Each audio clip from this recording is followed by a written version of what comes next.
Militant यहाँ पे जंगलों में नहीं हैं, पार से नहीं आ रहे हैं। ये गुंडे हैं जिन्होंने आज पत्थर से एम्बलम तोड़ा। इनके हाथों में पत्थर जरूर होंगे, इनके हाथों में हथौड़े जरूर होंगे, क्योंकि कल से इनके जिगर में तीर चुभ रहे हैं। लेकिन अफसोस और सद अफसोस जो आज हादिसा हुआ दरगाह हजरत बल में, ये हादिसा किसी और का नहीं है, ये हम सब आशिकाने रसूल सल्लल्लाहु अलैहि वसल्लम का है। ये ज़र्ब सिर्फ पत्थर पे नहीं लगा, ये ज़र्ब दरख्शां के दिल पे लगा है। ये ज़र्ब आज उस आईन पे लगा है जिसकी दुहाई यहाँ के इलेक्टेड लीडर्स कर रहे हैं, दे रहे हैं। क्या यहाँ के लीडर एम्बलम के बगैर चलते हैं, कॉन्स्टिट्यूशन के बगैर चलते हैं? जो हमारा इलेक्टेड चीफ मिनिस्टर है, क्या वो एम्बलम साथ नहीं रखता है? कल से जो दरगाह शरीफ में जाएगा, पैसे जेब से घर में रख के जाएगा।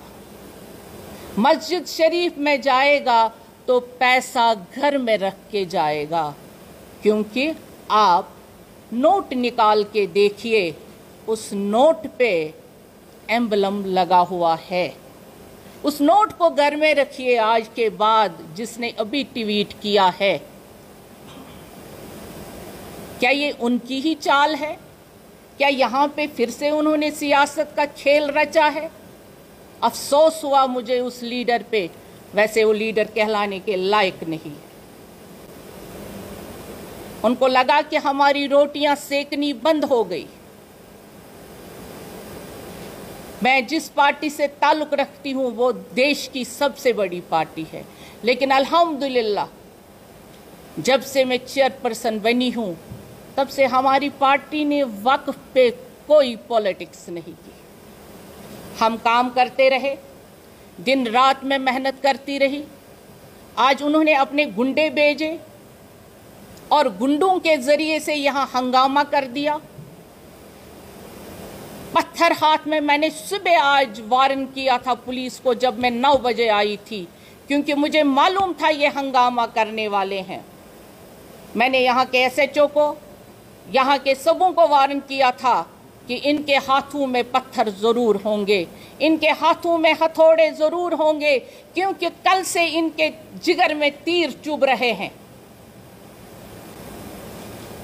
कल से इनको लग रहा है हमारे आंखों के सामने अंधेरा हो गया। जिस पे ये रोटियां सेक रहे थे वो तो हमने बंद कर दिए, वो रोटियां ही बंद हो गई। अब ये सेकेंगे तो किस पे सेकें? कौन कहता है यहाँ मिलिटेंसी अभी जंगलों में है?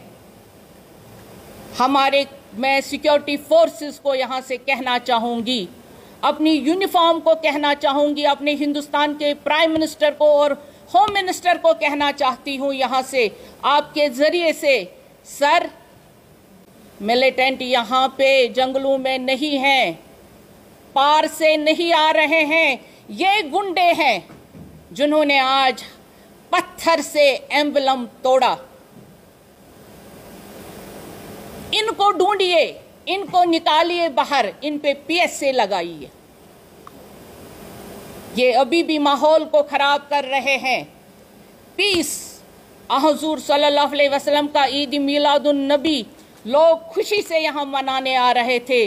सुबह से दुआओं की मजलिस और बिना पॉलिटिक्स के हमने यहाँ पे किस तरह से ओपन दरगाह शरीफ को किया, उसका सिला यही है।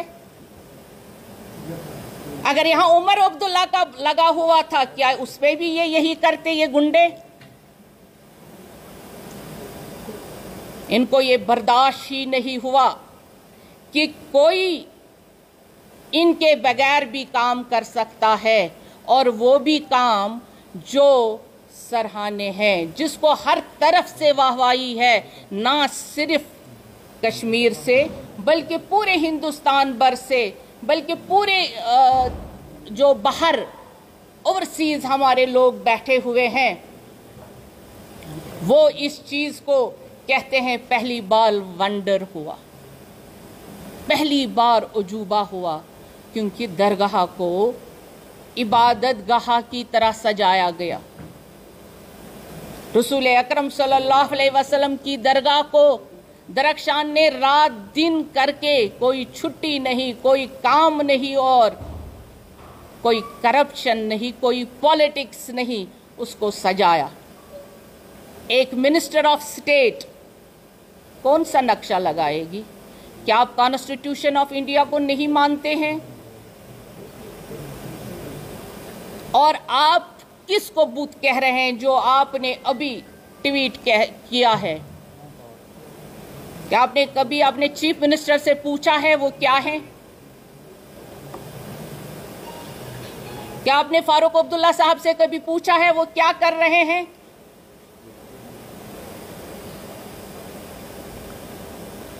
जिस तरह से क्लाउड बर्स्ट होता है, आज मैं वैसे हो गई हूं।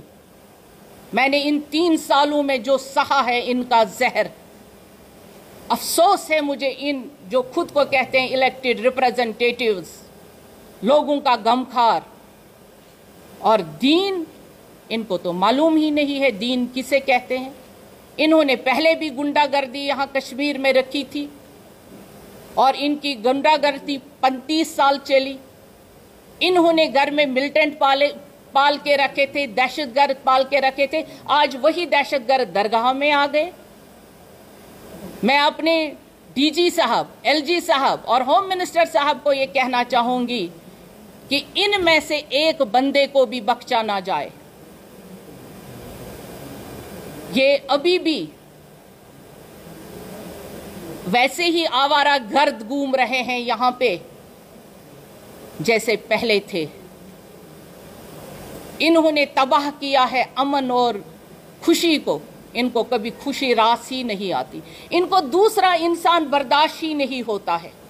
मुझे अफसोस है ऐसी पार्टी पे, मुझे ऐसे लोगों पे अफसोस है जो कल तक आप सुबह भी देखिए, परसों का मंजर देखिए, लोगों को इनको उसी दिन से परेशानी हो गई कि यहाँ पे 42 इयर्स के बाद इस कदर काम हुआ जम्मू कश्मीर वक्फ बोर्ड में और इनके दिलों पे बहुत सारे खंजर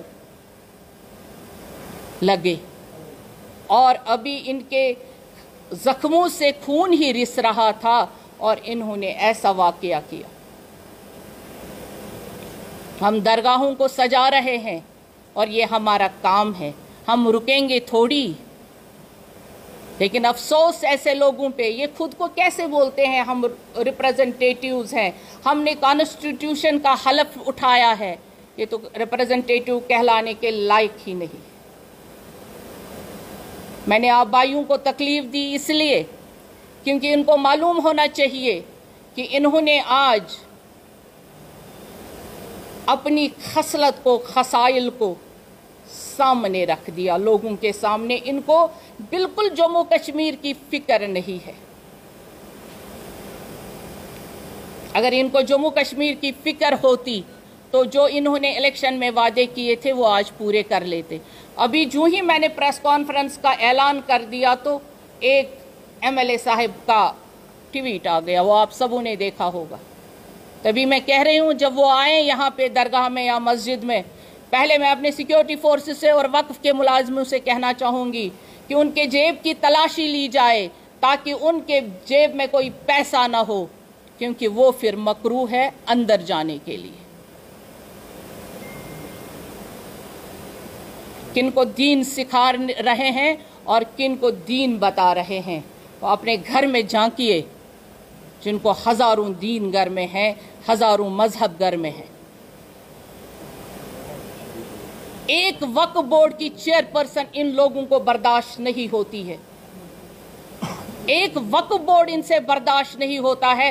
खुद को बड़ा मानते हैं। जो काम करता है वो तो इनके गले से उतर ही नहीं रहा है। अफसोस हुआ मुझे उन लोगों पे। मैं अपने डीजी साहब को, आईजी साहब को और तमाम सिक्योरिटी फोर्सेस को कहना चाहूँगी, जिन्होंने भी ये हरकत की अभी दरगाह शरीफ में, उनको सबों को PSA लगे, उनको गिरफ्तार किया जाए और इमीडिएटली उन पे FIR दर्ज की जाए।